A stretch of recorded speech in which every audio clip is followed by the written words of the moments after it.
আমার ছাত্র ছাত্রীদের গায়ে গুলি কেন?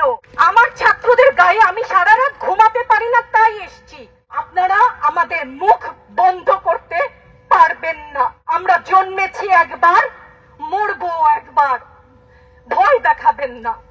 ছাত্র ছাত্রীদের উপর জুলুম বন্ধ না করলে পরিণতি ইতিহাস বলে দেয় কারো জন্য ভালো হয় না। আমার বলবার অনেক কিছু আছে, সংক্ষিপ্ত করার কথা আমি খেই হারাচ্ছি, আমি কোনটা বলবো আর কোনটা বলবো না।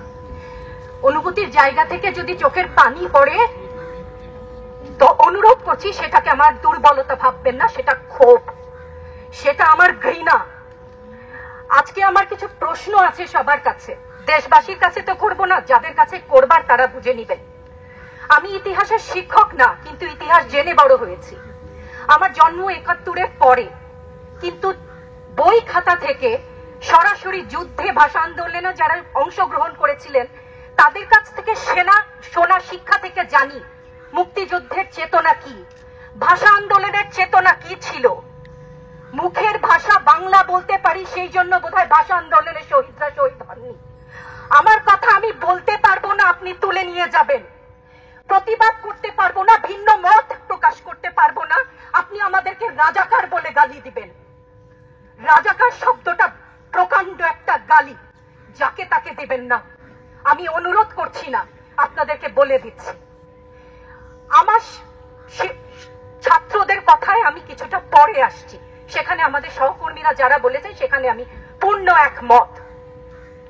আমাকে একটু বলে দেবেন আপনারা মুক্তিযুদ্ধের চেতনা কি ছিল দেশের হয়ে।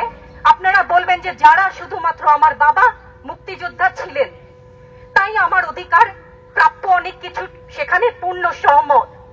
কিন্তু এর পরবর্তী কাল থেকে আজ পর্যন্ত যে সমস্ত মানুষ দেশের বিভিন্ন জায়গায় বিভিন্ন ক্ষেত্রে নিজের স্বার্থ বলিদান দিয়ে দেশের জন্য কাজ করে যাচ্ছে, সব পথে উপার্জন করছে, টেবিলের তল থেকে 10 লাখ 5 লাখ টাকার কোটি টাকা তো বাদই দিলাম না, সেই সমস্ত লোক সম্বরণ করছেন, তাদের মুক্তিযোদ্ধার চেতনা কি কিছু অংশে কম?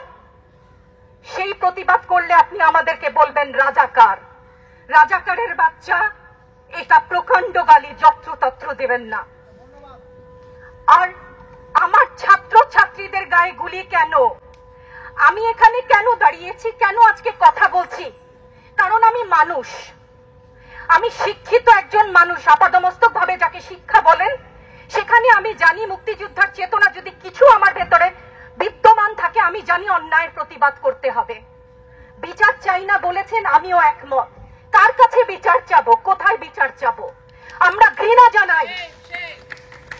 আমার ছাত্রদের গায়ে আমি সারা রাত ঘুমাতে পারি না, তাই এসছি যে আজকে যদি কিছু বলে যাই এক পলক ঘুমাতে পারি। যেই বাবা মার বুকটা খালি হয়ে গেছে, তাদের ঘরে কি চলে, কোথায় আছে তারা, কিভাবে আছে? আমার ছাত্রছাত্রী, আমাদের মেয়ে ছাত্রছাত্রীদের উপর যে লাঞ্ছনা হয়েছে, তার বিচার বিধাতা করবেন, তার বিচারের জন্য আমরা নেমেছি।